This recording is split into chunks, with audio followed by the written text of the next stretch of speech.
Esselamu Aleyküm vatandaşlar. Bugün ayın 19'u 7. ay Bazar günü Türkmenistan vatandaşları ile İstanbul'da toplanacak programımızda Türkmenistan'ın konsolosluğu tarafından şikayet edip bildiriliptir.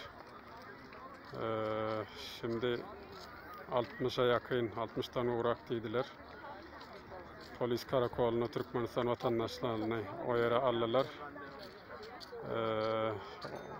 Konsolosluğun beren ispiyseğine benim adım var eken, benim şimdi ayağım bilen o yere barayan, böyle ki ispiysekte bar olanlar o yerde ekenler, benim baracak, görecek. Vatandaşlarımız, dostlarımız hiç vakit kıyımını taşlayacak adamlar değil biz. Arkanızdaki göreyeniniz Cayını'dan İstanbul Bakırköy Yeşilyurt Polis Karakolu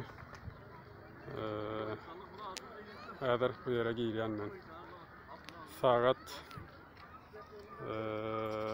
14-16 çıkan son tabi yayın verir nasip olsa.